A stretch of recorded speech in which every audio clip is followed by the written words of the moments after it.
Annie Dillard has a way of writing provocatively. She often tackles themes of God and the natural world, spirituality, and suffering. We Unitarian Universalists have something from her in our current hymnal, the Singing the Living Tradition, something that can be used as opening words. It's from her early work.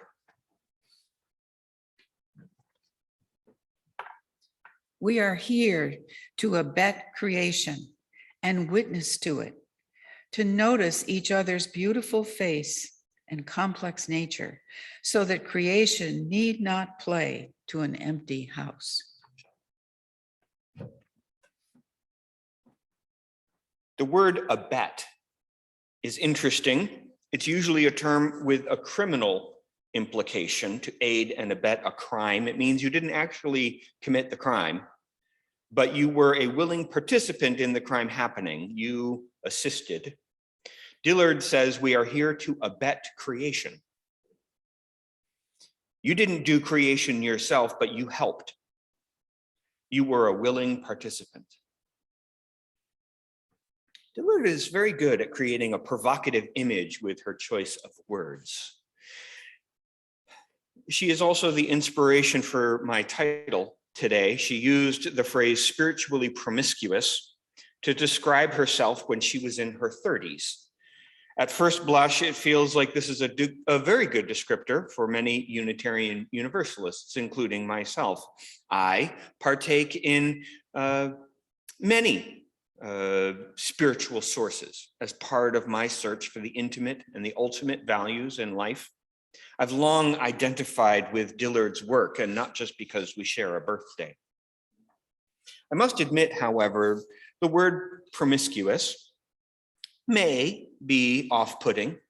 It is Dillard, again, being provocative. The word promiscuous suggests a lack of commitment, a frivolous rather than serious exploration of the matter.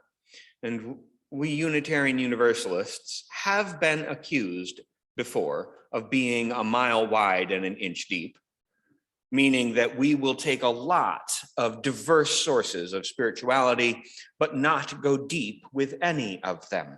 The critique is that Unitarian Universalists are dabblers and tourists in other people's deep faith traditions.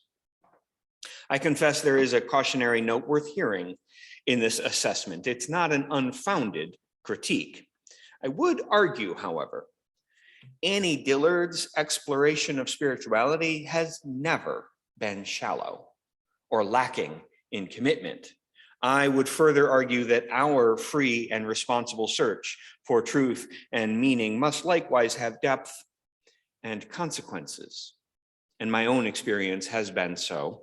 We ought not be dabblers in the intimate and ultimate matters of life.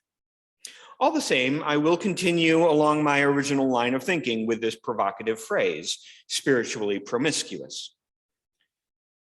The spiritual heritage of the world's faith traditions has nourished me well over the years, as it has many of us, I am sure. As Unitarian Universalists, we lean into a multiplicity of ways to be spiritual, to find teachings and lessons along the way as we work to become better people, truer to the promptings of the Spirit, more awake, more aware. This past week, my neighbor complimented me on the article that we had in the local newspaper about our renovations and the way our congregation was navigating the pandemic. He said that he then spent some time on our church website and on my own website where I post my sermons. And he said he liked the way I described myself on my website as a Buddho-humanist Christo-pagan with occasional bouts of mysticism. He said it caught his attention, made him think. His compliment got me thinking too. Annie Dillard is not the only one out there trying to be provocative. But what if I am being serious? What if that clever line about being a Buddho-humanist Christo-pagan with occasional bouts of mysticism is not just my way of saying, I can't decide, I'll take all the flavors? What if I mean it? allow me to unpack my spiritual promiscuity this morning. And while it's not always my own personal starting point, let me begin with the pagan side of my spirit. In a meditation about calling the four quarters, my colleague Julia Hamilton writes this.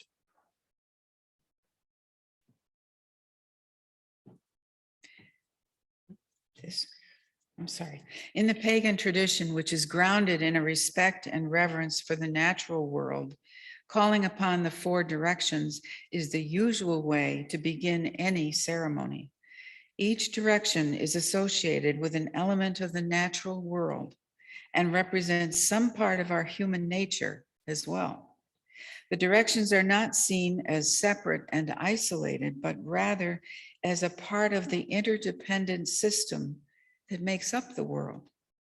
We have moved through these four directions, given them shape and meaning: east, air, breath, and inspiration; south, fire, transformation, and action; west, water, feeling, and reflection; north, earth, balance, and wisdom.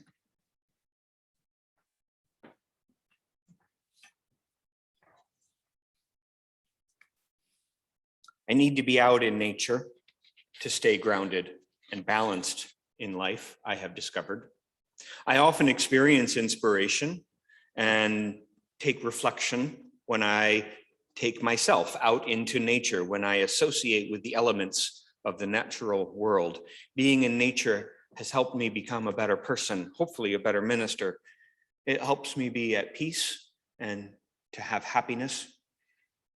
And when I say it like that, when I talk about being at peace, my mind is drawn toward another tradition and a different practice. Vietnamese Buddhist Thich Nhat Hanh wrote quite a bit about having peace and being at peace. He did not find it by being out in nature. He found it through meditation. And I find his writing illuminating. Here is a small piece that he wrote called Being Peace. If we are peaceful, if we are happy, we can smile and blossom like a flower. And everyone in our family, our entire society, will benefit from our peace.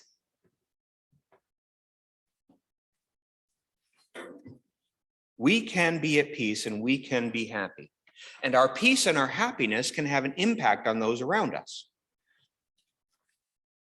I often try to pair this idea with something I heard from a non-theist or a secular humanist perspective, which says that when we are grateful, we become happy, not the other way around.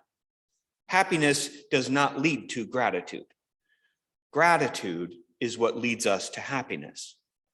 And from there, I swing into some of the Christian and Jewish ethical traditions, which say that having peace and gratitude is born out of being in a community of justice and prosperity. It's not something one can do alone. One becomes free only in community. Gratitude and happiness and peace are all relational experiences, communal practices. And that thought circles me back to Mahayana Buddhism, which talks about how full enlightenment is unachievable. It's not a goal we can reach until all sentient beings are ready and we can all transcend together in that version of Buddhism. It's a communal practice, meaning no one can ever be fully enlightened, but one person can become more enlightened. As philosopher Ken Wilber once wrote, you're never fully enlightened any more than you're fully educated. It has no meaning.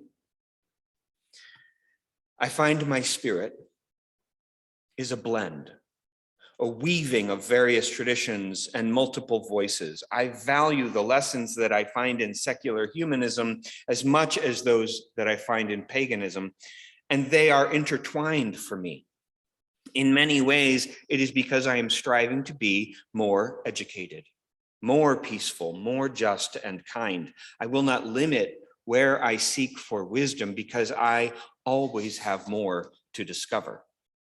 This perspective of being a seeker is very helpful for me, in part because humility is built into it. Many people get caught up in an exclusionary spiritual idea about being special, about being chosen, or better than others. A healthy spirituality ought to keep me humble. A healthy spirituality ought to keep me striving to be better. If you have found that following one particular path serves you, then I commend that to you. I'm not suggesting your fidelity is anyway a bad idea. My practice of wandering along many paths is not meant to suggest it is a bad idea to stick to just one path. Instead, I'm suggesting the important part is how you move along your path. Follow one or many, it's about how you follow. In Paul's letter to the congregation in Philippi, one of the epistles in the Christian scripture, we can read advice which outlines a little bit of what I'm talking about here.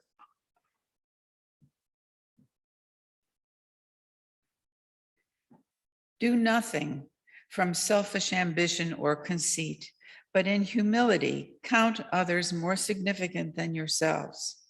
Let each of you look not only to his own interests, but also to the interests of others.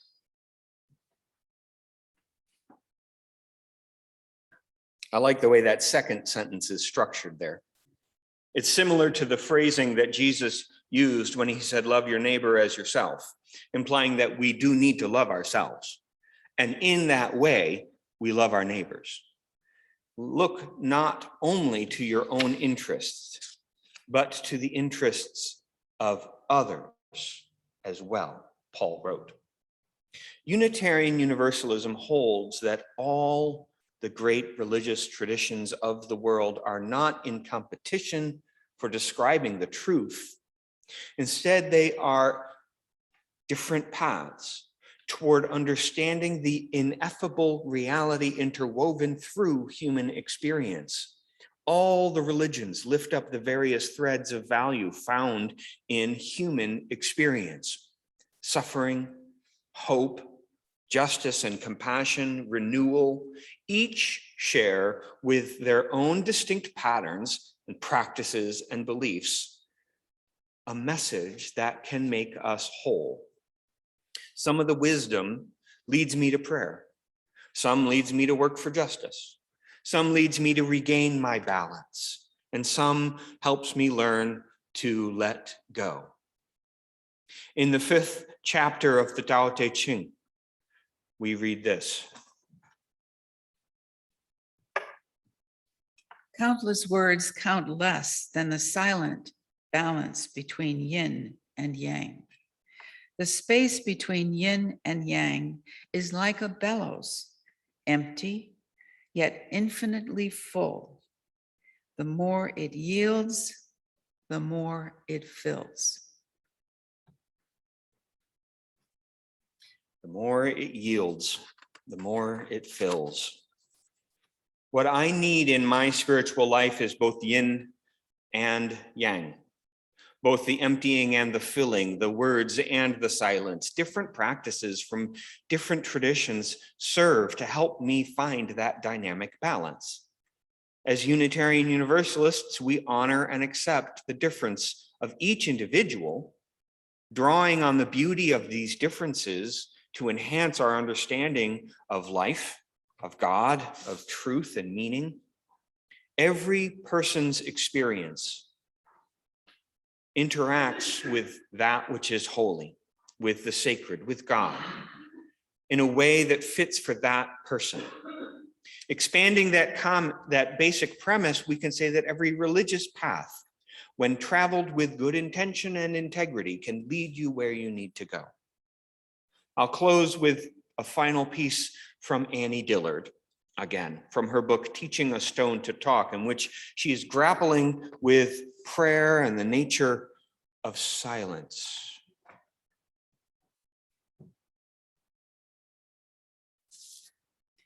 The silence is all there is.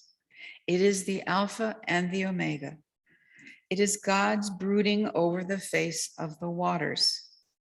It is the blended note of the 10,000 things, the wine of wings.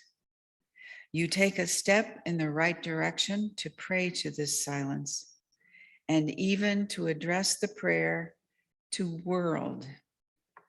Distinctions blur. Quit your tense. Pray without ceasing.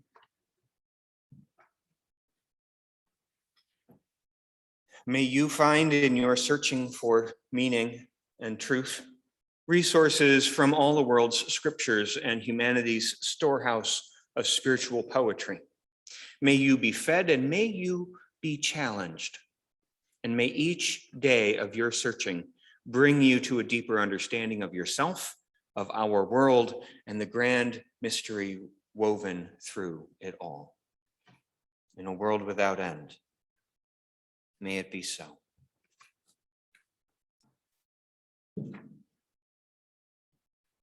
Join me in extinguishing